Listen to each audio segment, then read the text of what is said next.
You are now listening to the Someone's Favorite Productions podcast network.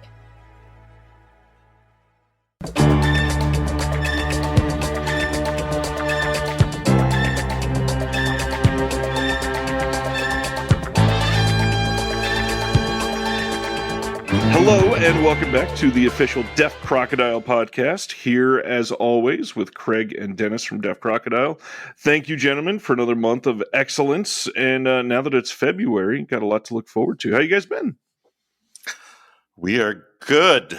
It's been crazy here in Los Angeles. Of course, you know, the tragic fires that happened a few weeks ago. I mean, fortunately, both Craig and I, respectively, were okay, but hearts broken to see the devastation. Know several people who lost everything, lost their homes in the Palisades and or Altadena, Pasadena areas, and it's surreal that life continues seemingly the same as before when huge chunks of Los Angeles were incinerated, and people are going to be spending years and years and years trying to rebuild. It was, I'll say, a little haunting, I guess, to be in Los Angeles right after all these fires occurred and attending a screening of Mulholland Drive at the Egyptian Theater, just following Lynch's death, and having a city come together to celebrate a filmmaker amidst all of this happening. It's been such a difficult year for Southern California as a whole already. Yes, on many fronts. I only met Lynch once. It was ironically. It was at the Lightstorm offices, James Cameron's company. My late friend Hubert Kornfeld had an awards, kind of a humanity and film award that he gave out for a couple of years that was named in honor of Beatrice Wood, who was the amazing artist sculptor who lived up in Ojai, and the older Rose character in Titanic, I think, was loosely inspired by her, that Gloria Stewart played. And he got Beatrice to design this beautiful award. And the first year, the award had gone to Titanic, and then the second year it went to Lynch for Straight Story. So Cameron was good enough to host a luncheon in the boardroom at Lightstorm. And so there were, I think, 7 or 8 of us. My friend Hubert had invited me as his guest. And of course, the boardroom has these life-sized, figures like the Terminator and these creatures and robots from various Cameron movies. And there we are to celebrate Lynch and the Straight Story. And he was exactly like a character out of Twin Peaks. He said, "Aw shucks" and "gee whiz" in this kind of 1950s, almost Leave It to Beaver sense. And there was like no differentiation. He didn't drop the mask at all. He was a really nice guy. I mean, it was really wonderful, but I have to say it was one of those incredibly surreal, only in Los Angeles moments. We are celebrating David Lynch in the offices of Jim Cameron's Lightstorm. Yeah. Oh, L.A., the backdrop for many odd things. But right now, backdrop for setting up an incredible month of releases from Deaf Crocodile. You've got 2 titles releasing this month that are very exciting for me, for people to see in hand finally. Let's get into both of them. The first is a second title from legendary animator Bill Plympton. Craig, I know you're very attached to this. Why don't you talk about Bill Plympton for a minute? And I Married a Strange Person. I haven't seen everything he's done because he's done so much, but outside of the Guard Dog series of shorts, for his features, this one stands out. because it seems to be just the essence of Bill Plimpton, of the stream of consciousness wackiness that all his films have. This one, that's the plot. Like it's this man who's suddenly able to, anything he imagines comes to life and happens. And you pair that with Bill Plimpton, and there's some wild stuff that happens. It's the perfect Bill Plimpton feature. He figured out a way that any crazy thought that comes into his mind, he can just put it in there because it fits the storyline that they've set up. It's fantastic.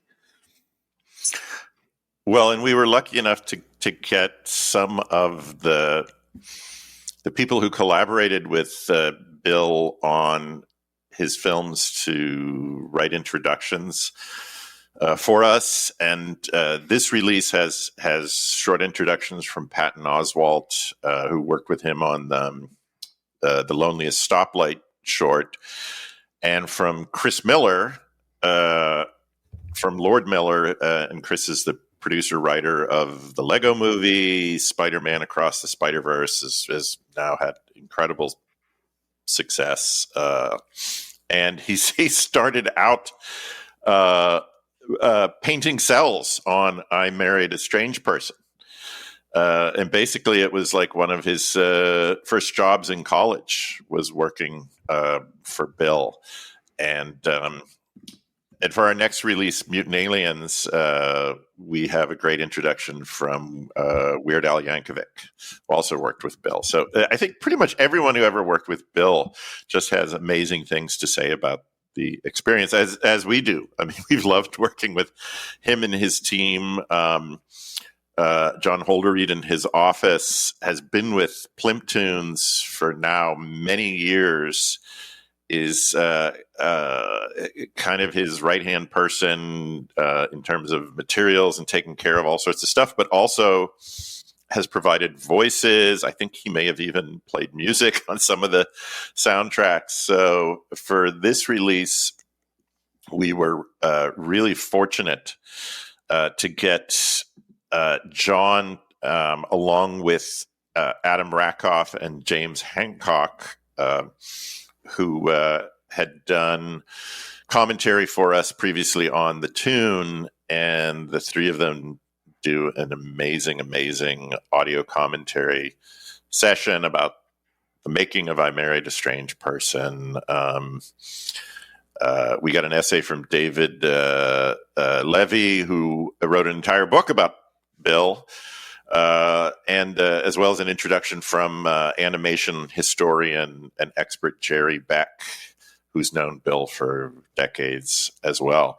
So basically, it's one of those things that, like, when we've approached people who know or have worked with Bill, and we barely can say, "Would you like to do?" And they're like, "Yep, absolutely, yep," which is great.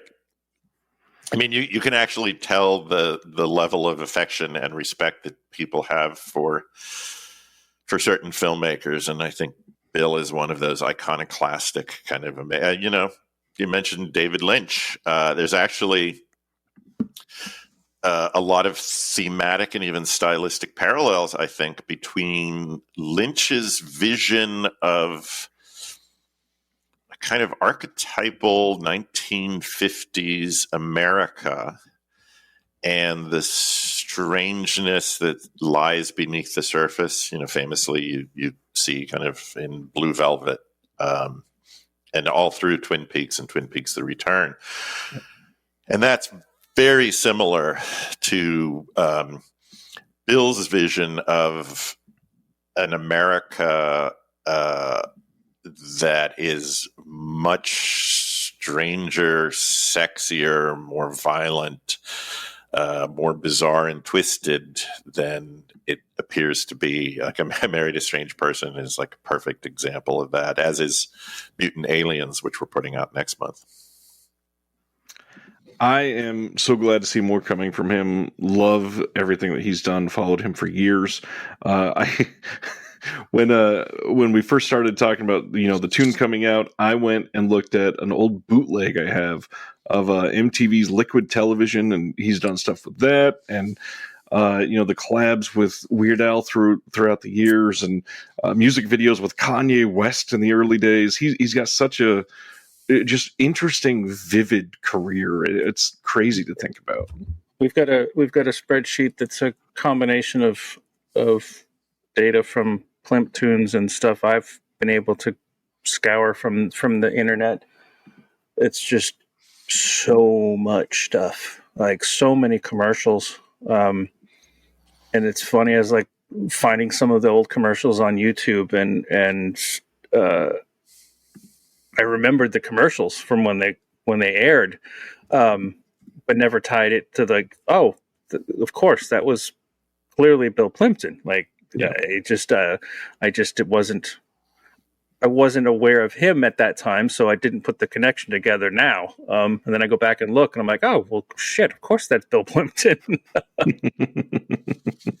Well, and we were really lucky that Bill agreed to do new artwork for us. Yeah. For he's deluxe created slipcase for both Strange Person and Mutant Aliens. Yeah, the deluxe editions, the artwork on the slipcases is brand new artwork that Bill did just for the slipcases.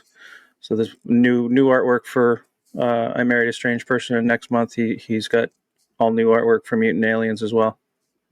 Well, and Craig, maybe you can talk about Guide Dog, which is included as a bonus. Yeah. I was really on this one. I was really thrilled when I saw the tune.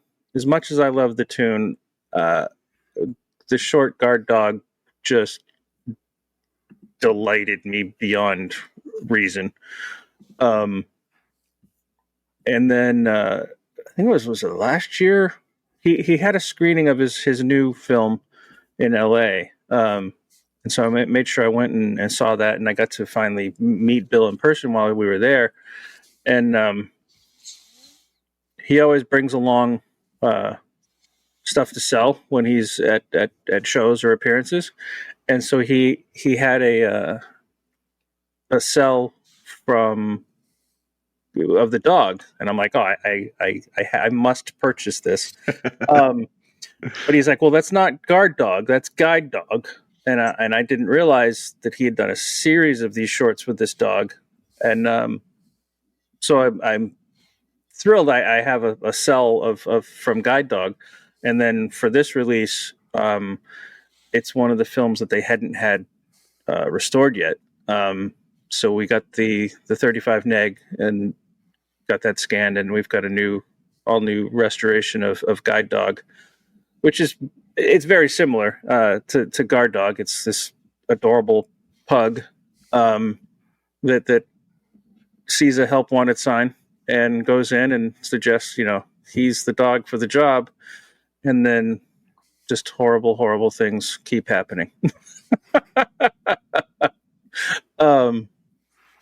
It's very, I'm actually very glad that it wasn't restored, so I was able to do it.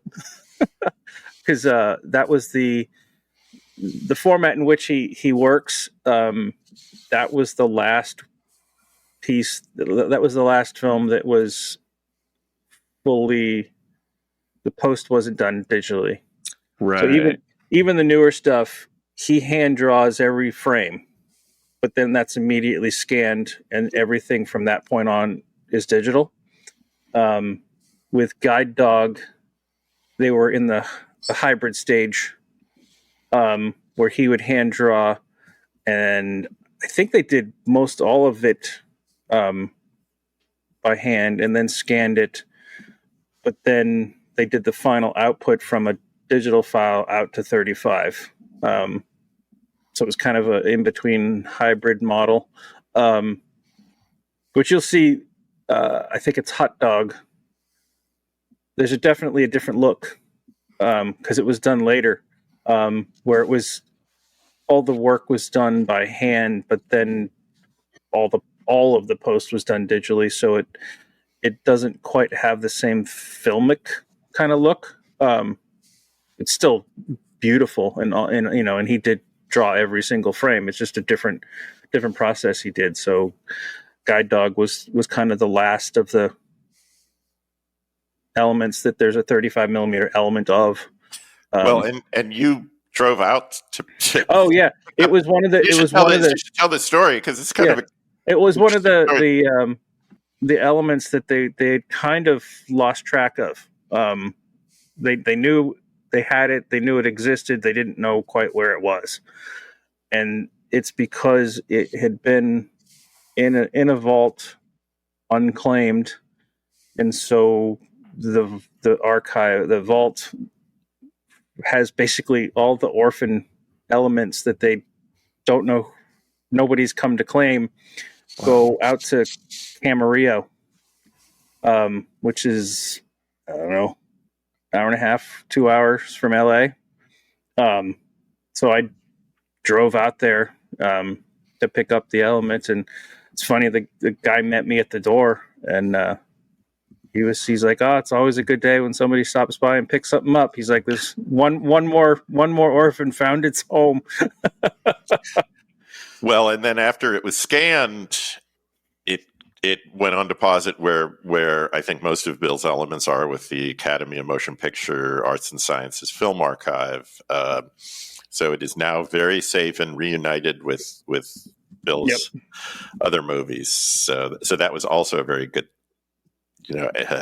coda to the story. But I got to do another video interview with Bill talking about the making of the film, and I have to say, when people watch it, it sort of becomes a Bill Plimpton film accidentally, because he was having some issues hearing the audio, and so he keeps putting the phone up to his ear while it was on Zoom. So you have these enormous close-ups of Bill Plimpton's ear, which is exactly like a Bill Plimpton movie. It's like Your Face, or so much of his stuff, which of course deals with outsized body parts, huge fleshy noses, and mutant aliens, and you see it all through I Married a Strange Person. Probably no animator ever did so much wonderful, grotesque, and surreal things with human anatomy as Bill has done. But I thought it was fantastic that you're seeing these huge, sort of kind of monstrous close-ups of the inner part of Bill Plimpton's ear as we're talking. I feel like we should edit that into a version of Your Face and make the camera go into his ear and come out the other side or something. Yeah, that could be the inspiration for a new short he does. He's like, he'll see that interview and be like, "All right, I'm going to do something with that." We're going in. And that's just the first half of the releases that are coming out in March. Let's talk about the other big title, which I'm so happy this is getting out there finally. Freckled Max and the Spooks. Dennis, tell us about this one. So Freckled Max and the Spooks is the feature version of a miniseries that was directed by one of arguably the best known Slovakian filmmaker, Jure Jakubisko, who started in the mid-late 1960s. And his early work is really incredible, kind of surreal stream of consciousness filmmaking, almost in a kind of Jodorowsky meets mid-period Fellini style. And he's often compared to Fellini, who he actually was friends with, which is kind of amazing. Yeah, I think there's some footage. I think there's some footage of them together in one of the bonus features on the disc. Yeah. And so we were really lucky to work with Rostislav Staranka and the Slovak Film Institute, who did a beautiful restoration of Freckled Max and the Spooks. So it is interesting. It's a little bit like Ingmar Bergman's Fanny and Alexander, where there is a much longer TV version and then there is a shorter cut down feature film version. So Frankenstein's Aunt was the name of the book that this was adapted from, and then while they were shooting it at the same time, they created this shorter feature-length version for theatrical release, and that's the one that we're putting out. And it's just a really wonderful, bittersweet monster comedy. It's kind of a cross between Young Frankenstein, The Island of Misfit Toys, Monster Squad, Abbott and Costello meet Frankenstein. And it's about an orphaned 10-year-old boy named Max who runs away from this traveling circus and hides out in this Gothic castle. And it turns out that the castle is home to all of these misfit monsters: Count Dracula, Frankenstein's monster, Elizabeth Bathory, all these various spooks and phantoms, a werewolf. And they've all kind of hidden out there because they're lonely, and everyone outside kind of fears them and hates them. The Countess Frankenstein is there, who's wonderfully played by Vivica Lindfors, who was in many, many films. She's in classic noirs. She's in The Damned. Later in her career, she was in Stargate. Ferdinand Main, who was this wonderful German character actor who I actually knew. Ferdy, towards the end of his life, he lived in Los Angeles, and he would come to screenings at the American Cinematheque in the early 90s. We actually had him join us for a screening of Polanski's The Fearless Vampire Killers, where he plays one of the main vampires in it. He plays Count Dracula. There's this really sort of like wonderful, sad, elegant figure. Eddie Constantine, who famously played Lemmy Caution in Godard's Alphaville, is one of the other monsters. And an actor named Gerhard Kartzel plays Frankenstein's monster, who in this version is named Albert. And he's just this really goofy, lovable. I combined the two. A kind of shaggy dog Frankenstein's monster who just desperately wants to find a girlfriend and be loved. And so a lot of the action in the film surrounds his romantic misadventures, sort of falling in and out of love and trying to find a partner. And really the film is about all of these misbegotten monsters sort of trying to find a home and trying to find their place in the world. And it was shot in this incredible actual medieval castle and has some really wonderful practical effects. My favorite is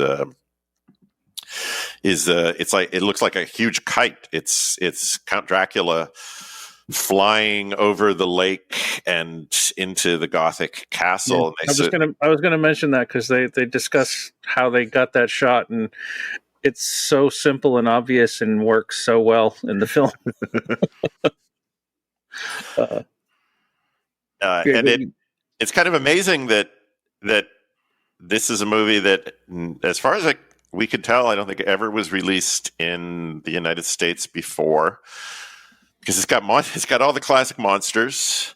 It's really sweet, sort of lovely, sad story, but it's also quite hopeful, and it has a lot of romance. Again, don't want to give any spoilers away, but there's a whole subplot with two of the monster's phantoms that is so sad and kind of heart-wrenching that is finally resolved at the end of the film. It's just a lovely little monster comedy. I mean, we saw it and fell in love with it. It's very atypical, I will say, for Jakubisko's work. It's kind of an outlier. We're hoping to put out some of his other films as well, because they're really remarkable. But I think for anyone who loves monster films, and especially monster comedies, I think they'll really love it. Yeah, the actor that plays Frankenstein's monster, he gives, for me, it feels very early Brendan Fraser kind of vibes. Like, yes, it's kind of like you said, lovable, goofy. It just feels, it reminds me of Brendan Fraser's early work. Again, the artwork, the slipcover, the slipcase artwork, you will recognize the artist from this past month's release, Steve Thomas, that did the 4 incredible covers for our DIFA sci-fi set. We loved his work so much. We're like, hey, want to do another? And once again, just completely knocked it out of the park. Like,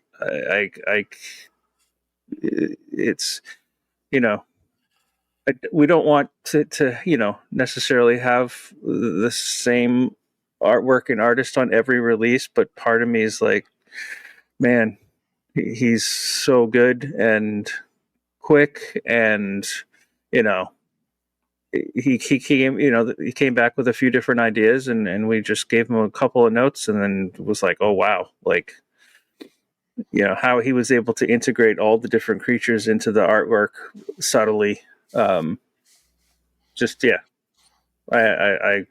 just love his work. I'm very excited he got to do another cover for us.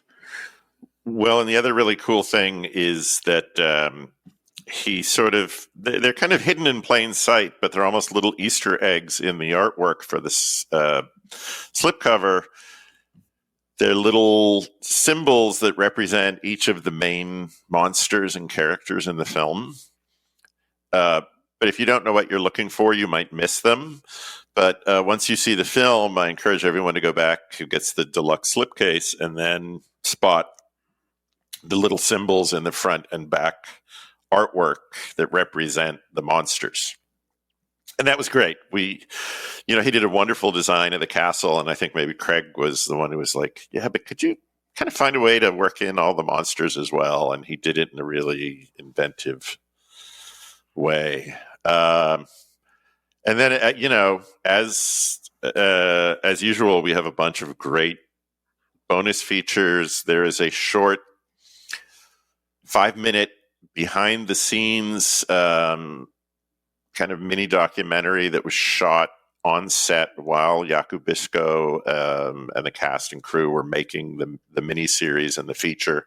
So you actually get to see some of the locations, and Craig, I think they might even show you how they did the kind of flying Dracula over the lake shot. Yeah, they mentioned how they did it, and I don't want to spoil it. Just watch the bonus features.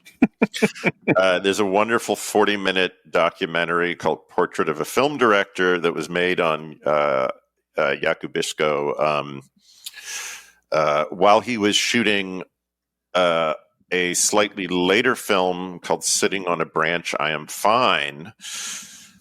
But it shows clips from a number of his movies and talks about his kind of upbringing and his career, and you get to hear a lot of interview footage with the filmmaker himself, as well as with Federico Fellini. That's great. And then the Slovak Film Institute, my God, they were amazing. They really went above and beyond the call of duty. It's phenomenal how much they contributed. So they did 3 new video interviews, one with Jan Duris, who's was the director of photography on the film, then another with Petra Galkova, who was the assistant director. And then finally, there's an interview with Rostislav Staranka, who is the director of the National Cinematographic Center at the Slovak Film Institute and our partner on this release, responsible for restoring the film. And he talks great length about Jakub Biško's career, his importance in Slovak filmmaking. And they're all really amazing, brand new interviews, beautifully shot. And then we also have a video essay by someone we know very well, Ryan Verrill from Disconnected. And Will Dodson. Ryan, maybe you can tell us about video essay for the film. This one, so long ago now, it's hard to pinpoint. It's about so Frankenstein's aunt. It's about the source novel. Yes, the novel. This is one that was really fun to put together, especially because this is such a just simply fun movie. So the visuals for this, there was almost too many to pick from, and to put something together that is fairly long for what we've been doing recently. I just love being able to contribute to this one. I really can't wait for people to see this because it's such an underseen piece and giving love to all the monsters that many of us grew up with in such a unique way. This is going to be a special release. Well, Sam Deegan did the audio commentary, who's worked with us on a number of our releases, and Sam always does an amazing job. We have, for the Deluxe Limited Edition, we have new essays by my great friend Stephen Peros, who is a screenwriter, playwright, filmmaker, and film journalist. And Steve talks a lot about the tradition of kind of monster comedies, because there are quite a few. It's a hard genre to get right, but there are some really great ones. Abbott and Costello Meet Frankenstein. In fact, I saw that Kino Lorber is putting out a box set of all of the Abbott and Costello monster movies. I was like, hello, why did this take so long? Oh my God. I've had to try and collect them all like individually. Yeah. And Young Frankenstein, which is just utter genius of a film. And there are others, Monster Squad, which people really, love as a huge cult following. So it's really fantastic to discover another really delightful monster comedy that has completely sort of slipped through the cracks. Because when you say, hey, it's got Frankenstein's monster and Frankenstein's aunt and Count Dracula and Dr. Frankenstein and the werewolf and a crazy guy that turns into like a ball of fire, and it's got like Elizabeth Bathory, the White Lady, and all these, and you're like, and yet it never got released here in any form. You're like, what? Wait a second, we got to see this movie. So it's really, really happy to sort of put out a kind of monster team up movie, but also with a very particular, again, sort of very haunting, bittersweet, kind of poetic, Eastern European or certainly Jakub Biško-esque quality to it. Yeah, it reminded me a little bit of the Cemetery book, where it's like a human child kind of being not raised, but like being taken care of by what would be monsters, but there's clearly a love there that goes beyond, it's like, oh, well, they're not really monsters, are they? Well, and in case anybody asks why we decided to do the feature version as opposed to the miniseries, they're actually owned by completely separate entities. As far as we know, I don't think the miniseries version has been preserved and restored. And so when we heard that the Slovak Film Institute had done a beautiful restoration of the film recently, we were like, yep, that'd be great. I mean, it doesn't mean at some point in the future we may not be able to release the full Frankenstein's Aunt miniseries. I think you can track it down out there, of course, on the internet. Don't know if it has subtitles or not. So if people are interested, they can see the longer version with some searching. But I think the feature version works beautifully. I mean, I this may be sacrilege, but I far prefer the shorter theatrical version of Fanny and Alexander to the longer TV version. I actually think it's a much more beautiful and moving experience in the theatrical cut than in the longer version. Cutting out a lot of the fluff can help sometimes. That is excellent. Other than Walt Chaw, Craig, what else we got in the booklet this month? You're putting me on the spot. As far as I remember, we have some on-set photos and a new essay by Stephen Perros. Yeah, Dennis had mentioned Stephen had written that. He and Dennis are friends going way back. And Walt Chaw's on all of our releases. We love Walter. We made sure that we were like, hey, will you do something for all of our releases? And so going forward and until he's tired of us, he'll be on. He'll be writing something for every one of our releases. God bless Walter, because now that we're putting out sometimes 2 releases a month, he's been really busy for us, and he always knocks it out of the park. God, every one of his essays is such a pleasure to read. It's so kind of insightful and just beautifully written. Like he'll send it to me and I'll email him back with like excerpts, like a quote that is just so striking. I love his writing. Yeah, he can sling words, I think is what they say. Yes. Well, now that we've covered those, it's been a busy month across the board. In the last month, there's been some things that you have let people know about that we should probably cover, just in case this is where they're getting most of their information. And in not so great news, had to cancel the release of Mama and Rock and Roll Wolf. Anything else you want to say for those that maybe did not read your post about that? That's a heartbreaker. We had been working for a long time on releasing a set of 2 films by the Romanian filmmaker Elizabeta Bostan, The Kingdom in the Clouds, which is sort of a Patushko-esque fantasy film she made in the late 60s. Which I think that they even used some of the same sets, didn't they? From Patushko's movies. Yeah, so they were literally filmed in some of the same sets and locations.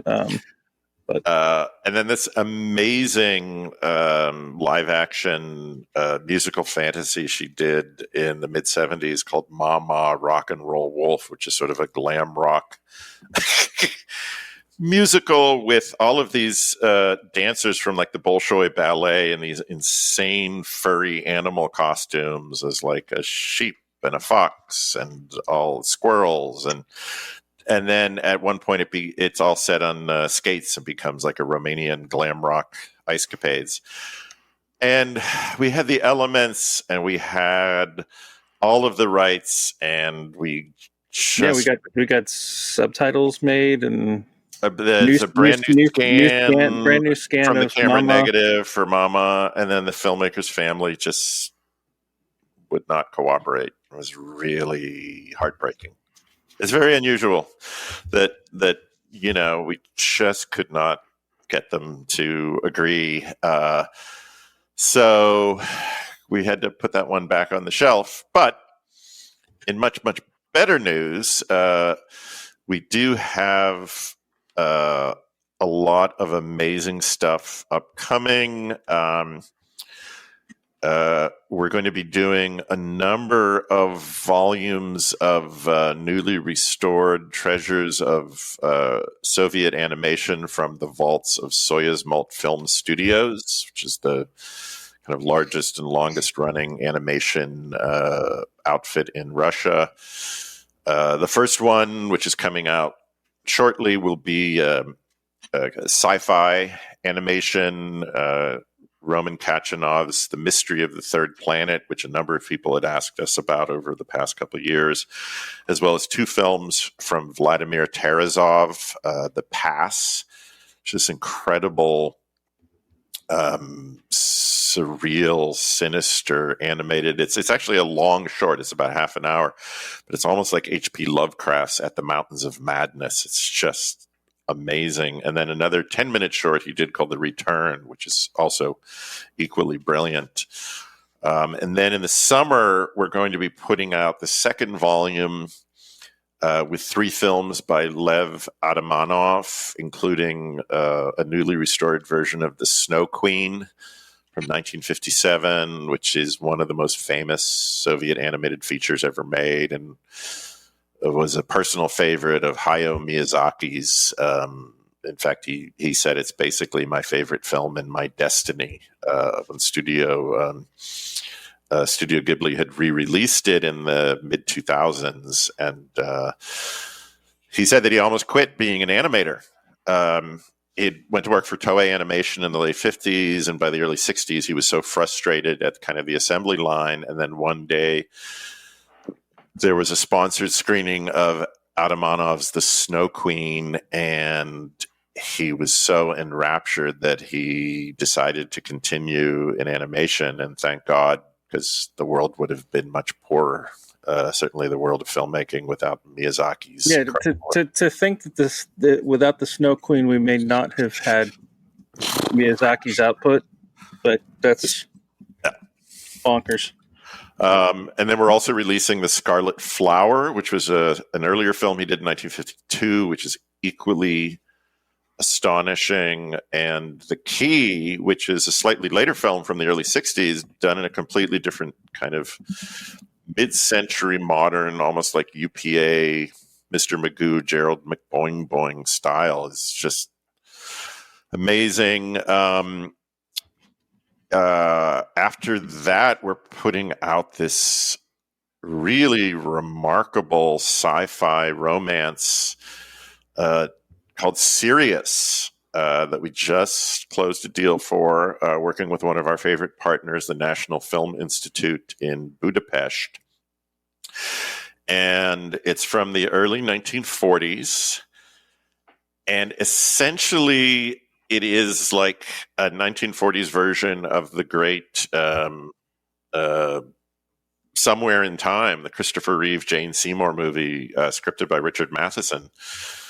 It's about this handsome, kind of devil-may-care playboy who goes back in time 200 years and sort of meets his great grand ancestors and other famous characters from Hungarian history and falls in love with this beautiful, penniless opera singer over the course of a few hours. And then the question is whether he will stay there or can he return to the present with her. We don't want to give it away, but it's beautiful, wonderful film. It's kind of more of a romance, but with this amazing sci-fi framing. When I thought, I immediately was like, okay, Richard Matheson must have seen this film.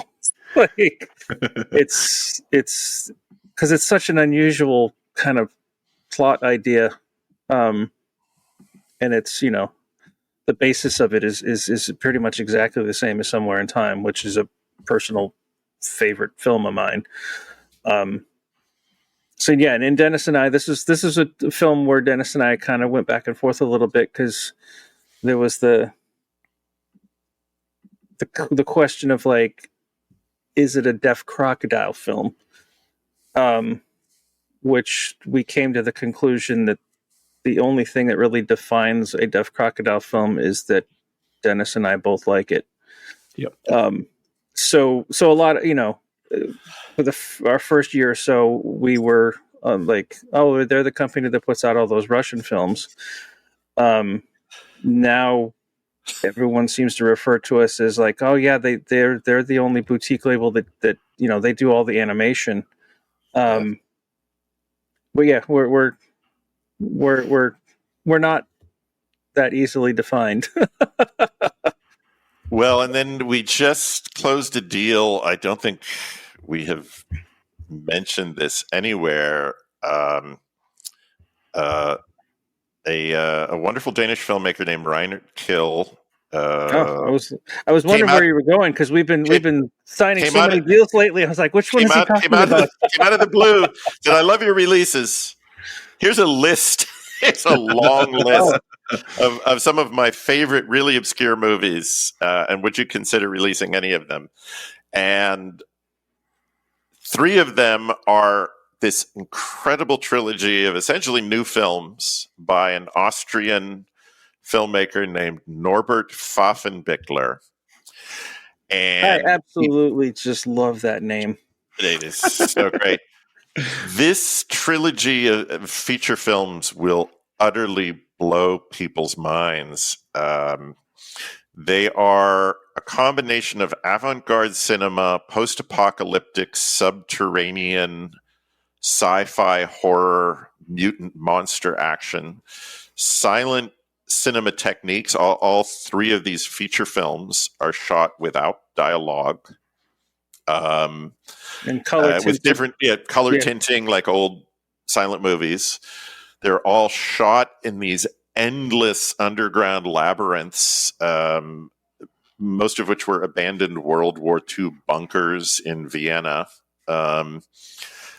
All of the characters wear these insane, grotesque masks of all different shapes and distortions. There's industrial and death metal music. It's sort of if you put the kind of sinister, surreal photographs of Joel Peter Witkin and David Lynch circa Eraserhead in a blender with the brothers Quay and Jan Schwankmeyer. It's just this unending sort of underground haunted funhouse. And there's 3 films: The Kid, The Orgy of the Damned, which is the most NC-17 of the trilogy, and then the last one, which just premiered at the Rotterdam Film Festival, is called The End. And they're utterly astonishing. They're unlike anything else. So they are experimental films. They're experimental modern silent films, which are for like fans of like Hellboy 2 and the Silent Hill and Metallica and The Cure and The Damned. Like, if you're into any of that stuff, you will love these movies. They're just I think people are gonna people's heads are gonna explode and they're gonna absolutely love it. I just started watching the first one and immediately was like, we need to sign these, because it's kind of like a lot of people get a little frustrated with like film critics, where they always like the weird stuff that's not quite so mainstream, and it's because they've seen everything. And so when something comes along that's different and you haven't seen before and is good, it really stands out. And this is definitely that. Like, I've never seen anything quite like this. And I've seen a fraction of the stuff Dennis is. And I think Dennis also was like, this is a whole new world of filmmaking. As different as it is, at the same time, it's incredibly, what's the word? You can, it's going to have crossover appeal. Like, it's not just like, oh, that's an art film, I'm not interested, because it's way more than that. People are going to love it.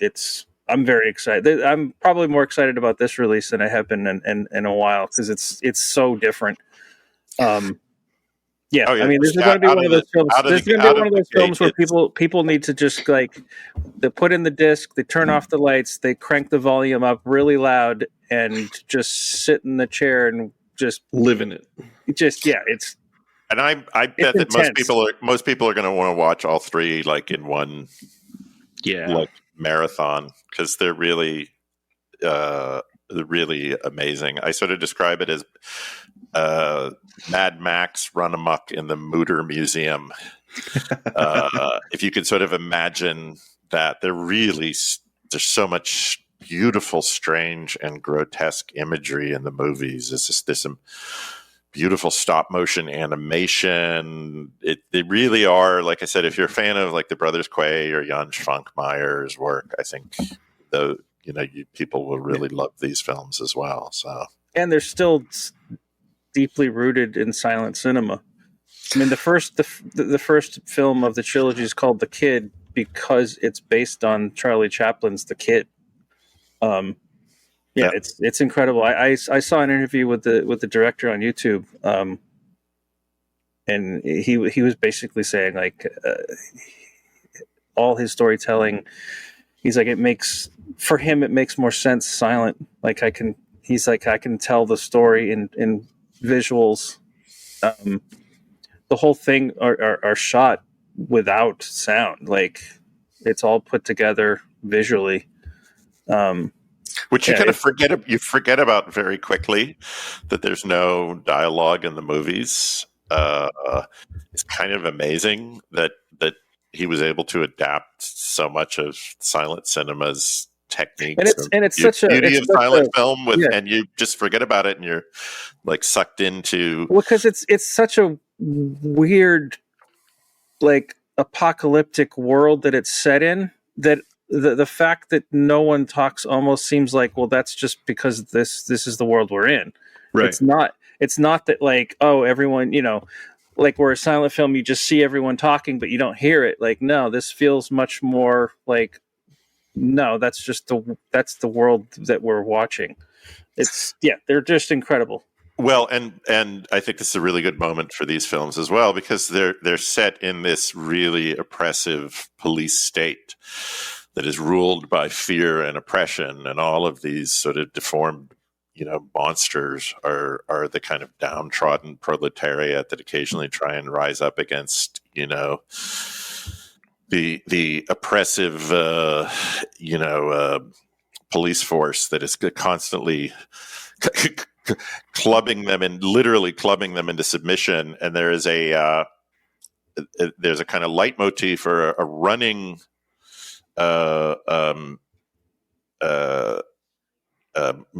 motif or action in the films that is so strange and brutal, but it kind of speaks to the world that Norbert has created, is that people will enter a room and there'll be a figure huddled in a corner covered by like a burlap sack, and they savagely kick that figure. And it's almost like a greeting. It's like saying hello, but this notion of literally kicking someone when they're down. And so there'll be like a dinner party, and everyone who comes in just goes into the corner and starts kicking this person, and then they sit down. And I'm like, that is it's the perfect metaphor for not only this world that Norbert has created, but the times that we're living in now, which are truly dark and horrifying. And I think this is the right moment for Norbert's 2551 trilogy, because it is really nightmarish, but it also suggests that there is this underground group of protesters and rebels that will sort of refuse to be clubbed into silence. Ironically, for a trilogy of silent films, it is very much about rising up. Again, no spoiler alerts. Amazing, rage-filled, apocalyptic ending to the trilogy. He really nails it. The third one is amazing. The most sort of David Lynch-like of all of them. So if you're a fan of like Eraserhead or any of the really wild, even like Twin Peaks: The Return, I think it has some crossover with. So we're really excited. So we're going to put those all out in. We're aiming for October as a box set. Special edition deluxe box set with tons of extras. Norbert has done a lot of short films, interviews, so we were super excited, and we were like, oh, we got to get these out there right away. Excellent. And real quickly, changing gears, recently we got a lot of people asking us about our Diva sci-fi set because of Eureka's recent announcement that they're releasing the same 2 films with 2 other sci-fi films. Yeah, we're not done with Diva, so yeah, I can't say exactly what more is coming, but more is coming, so don't feel like you're missing out by just getting the 2 films we've released so far, because we have a very long list of films that we're just talking to them about. So there will be a lot more. There's a lot more Diva coming. Kind of wild, fantastical stuff coming. Deaf Crocodile will continue. Deaf Crocodile will be back, and we love Eureka's releases. We love. Oh yeah, when I saw that, I was like, love Arrow. We love the BFI. Beautiful. We love Severin. We're fans and collectors of all these other. And all the bonus materials will be completely different. So, I'm not saying buy theirs instead of ours, but buy both. I mean, because honestly, I can't lie. It's a beautiful looking set that they're putting out. We firmly believe in double dipping. I went out. I went to the record store yesterday, which, because my wife and I are in the middle of moving houses from Southern to Northern California, I've not actually been buying records for probably the longest stretch in my adult life, like 4 to 5 weeks. I had not been to a record store. Craig was like, "Who am I talking to? There's something wrong with you." He refuses to shave until he can go to a record store again. That's right. I did go to the record store yesterday to kind of buy a bunch of stuff for my birthday. I got a couple Townes Van Zandt albums. I was super excited. I've never had any original Townes Van Zandt records, and I bought a copy of the Grateful Dead's Anthem of the Sun. And Maria's like, "Well, wait, don't you already have that?" And I was like, "Yeah, we have another. This one is going to be much better." This one. It's like, "You're buying the same record again?" So I firmly believe in double dipping, like to support all the plucky boutique labels out there. It's true. I actually don't think of us as being in competition with any of these other labels, because we're all trying to kind of do the same thing and celebrate these hidden corners of cinema. And it's kind of, when I was a programmer here in LA, the American Cinematheque, I would always encourage people, go to UCLA Film and TV Archive, go to the New Beverly, go to the Academy Museum screenings, support all of the people who are out there trying to preserve, restore, and share all these kind of wonderful gems of world cinema. So I highly encourage people, yes, get the Eureka Diva set and get ours as well. And as Craig said, we will have a lot more wonderful and surreal stuff coming from Diva in the very near future. And the extras look substantially different, so that's a plus. You get a lot of great bonus features. One other thing about purchasing some titles, we just recently had a bunch of your titles drop on Amazon. People can pick up some of these standard editions now. Really want to highlight that, because that is an avenue that some people can only purchase some of these titles on Amazon. So that opens up to a lot of new people. If you weren't aware of that, you can pick up most of them through, is the most recent one Feliday that's up at the moment, Craig, or is... I think Feliday, I think Trap Dashes, and some of the older titles. Tomala, I think some of the are becoming available in the standard editions. So you should be able to get our standard editions almost anywhere. That's the goal, at least. Because we partnered with MVD to handle distributing our standard editions kind of out there, Amazon and other online retailers, and particularly also brick and mortar stores. So I think Bull Moose is starting to carry our stuff because they're getting it through MVD. It's good to have our stuff. The deluxe editions are still available through us and through Diabolic, and a small handful of other smaller retailers online, but the standard editions should be available. If you're just into want to see the films, don't necessarily need the packaging and the essays and all the other extras. Save yourself some money, and you can get the standard edition on Amazon with if you got Prime, you'll get free shipping, and so there's completely understandable why people would go that route. And I have to say, again, it may be heresy. I will often buy just the standard edition of a release because I'm like, well, I want to see the film. And I will still get the bonus features and stuff like that, but I don't necessarily need the whole package with the, deluxe slipcase. I have a lot for sure. I do that a lot. I have a ton of standard editions where I'm like, I really want to see the movie. But I do, before we jump off, have some other really good news for people who have been asking and waiting. Among the reprints that we've been doing of some of our OOP titles that are now available again, like Prague Nights and Mysterious Castle in the Carpathians and Zero Grad, we are reprinting the Alexander Petrushko Russian fantasy films.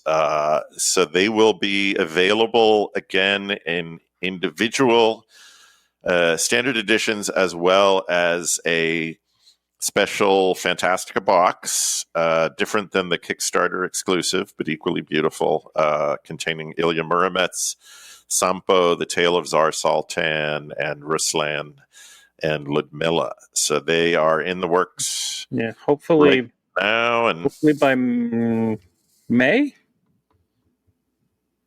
or June. Hopefully those will all be available. The cool thing about the box is that as with all the other titles we're getting reprinted, we're going to these Scanavo, the nicer, thicker, Criterion style cases, which are a little bit bigger. The 4 films in those cases fit in the box. Or if you've already bought all the Vinegar Syndrome versions with the Vinegar Syndrome slipcases, it's exactly the same size. Because those cases are smaller, but they've got the slipcover. Those 4 will also fit in the box. Just a very happy coincidence. Well, and I have to say, just in the past couple of days, we got 2 different messages that really make my heart sing and kind of makes everything we do worthwhile. For this month's releases of the beautiful French sci-fi film Gwen and the Book of Sand, we had sent copies to the director, Jean-François Le Guillauny, and he wrote back, super, magnifique. He's like, it's so beautiful. In fact, he wants more copies to share with all of the animators who worked with him in the mid-'80s on the film. And then separately, we had sent a copy of the DIFA Gottfried Kolditz films of Signals, A Space Adventure, and In the Dust of the Stars to Stefan Kolditz, who's the director's son, who's a very acclaimed screenwriter himself in Germany, and gave us a wonderful written interview about his father's life and work for the booklet. And he said, this looks so beautiful. Thank you so much. I'm really, really pleased with how it came out. And that, that is so kind of heartwarming. We heard from the children of Helmut Herbst recently in Germany, the director of the Cathedral of New Emotions. They also got copies of the first ever release anywhere in any format in the known universe for Cathedral of New Emotions. And they're like, this is so beautiful. Helmut and his late wife, Renata, who just passed away over the Christmas holidays, sadly, who worked with us on the release. They're like, yeah, they would be so pleased to see how beautiful this looks. And honestly, that is why we do it, for film lovers, for the fans, and also for the filmmakers and their families, to hopefully present the movies in the way that they would want them to be best seen. Well, to end on that positive note, since I know, Dennis, you got somewhere to be, one more thing for the fans. In the last month, you were able, and this is going to be a little self-fulfilling with me being the one hosting this, but you won a couple of the Shelf Shock Rewind Awards, one being the best animated title for 2024 in physical media. And then the second being the best small slate boutique label as voted by the CSC, which the first one you won handily. There was never a doubt Felidae was going to crush the competition. It was incredible. And then for the second one, you beat Second Sight Films, which is a monster right now amongst all the fans, but you eked out a win by a single vote. And any responses to those that was not a part of the show that you'd like to share? Well, both were a complete surprise because, you say that Felidae won handily, but the films that were nominated were, for God's sakes, there was a Miyazaki film in there. So yeah, that was a complete surprise. And then also the small label, like there's so many amazing small labels, again, completely surprised that we won that. Very, very excited and proud. It was amazing. It just seems like the other day that we won best new label from the Shelf Shock, and now to win best small label means we're doing something right. Well, and we love Second Sight. We love. Yeah. Honestly, all of those our labels, shelves are filled with releases by all these other companies because we love what they do and are in awe of. Yeah, and our new packaging after with the deluxe editions after leaving OCN. That's all based on. I looked at what everyone else is doing and was like, oh, I like that they do, and I like that they do, and I was like, and I like that they do. And I reached out to the folks on the disconnected the Discord and asked them, like, what is it you like or dislike on packaging, and took all that information, and that's how we came up with the releases we have now. And it's based on like we always say, we're collectors too, so it's what do I want to put on the shelf? So we're like, well, let's make that then. Yeah. It was a big deal. It was nice to see you guys earned it. And now next year... It's such a fun show. Like watching that every year is really fun. And this year, man, your I don't know, production values? What like the all the introductions of the nominees, like all those videos, you did such an amazing job. Those were really well done. I agree. Everybody did pretty great. Having Felidae awarded to us by a talking cat. Oh my God. It was so perfect. I watched that clip a dozen times over and over and over again just to see the cat talking. Well, congratulations to you and to everyone at the awards as well. Yeah, It's yeah. really The fact that you can, I realize that, Deaf Crocodile is a tiny little company that's mostly Dennis and I with, a bunch of people helping us. And I know everything you do is mostly you. How you managed to pull it off is it's absolutely amazing. I'll take a nap one of these days. Oh no! And I saw posts from the Severin team and all the wonderful awards, and I'm like, yes, of course, because they do amazing stuff. So again, I think it's great that you're celebrating everyone who's in this kind of sphere in this landscape of putting out these wonderful editions and. More and more, that I know people think stuff out there in the digital realm is available forever, but even if you bought something digitally and you think it's in your digital library, if the rights holder loses the distribution rights to it, they can pluck it out of your digital library. It's owning that something. all the time. Oh yeah, no, it's amazing. I think was it recently with Dark Horse Comics, the digital downloads, and they're like, yeah, they're not going to be available anymore. Like, no, we said you had them forever. That forever means something different in the digital space, and I understand it's all about rights and but if you have a physical copy of it, it's like having a book or a record. Like, as long as you have the means to play it or to read it, you can do that. You can stick your Blu-ray, your DVD, your VHS, your Betamax, your Laserdisc, 4K UHD, 8-track, all the incredible on that physical note, media. And before we go, everyone needs to watch a Gene Hackman movie. Yeah. Oh my God. Yeah. Rough news to wake up to this morning. I know. God love Gene Hackman. Unbelievable.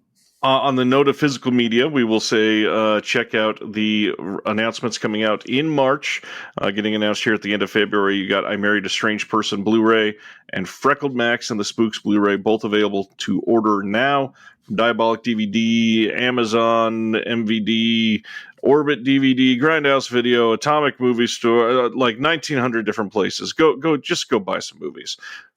Thank you guys for your time. Have a good month. Yes, thank you. We'll see you next time.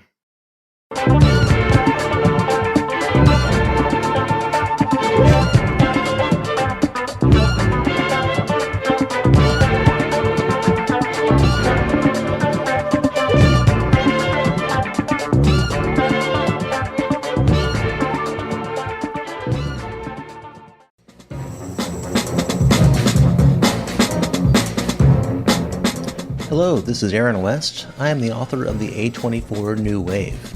In this book, I look at A24's output and I make the argument that we are in a new wave movement right now. A24 plays a major role. This book has a supplemental podcast where each episode is a brief conversation about an A24 related topic, whether an actor, director, or even a genre. As I continue research for the book and conduct interviews, I expect to record podcast episodes with people involved with the company. You can find the podcast at cinejourneys.com or wherever you find podcasts, and we are proud to be members of the Someone's Favorite Productions podcast network.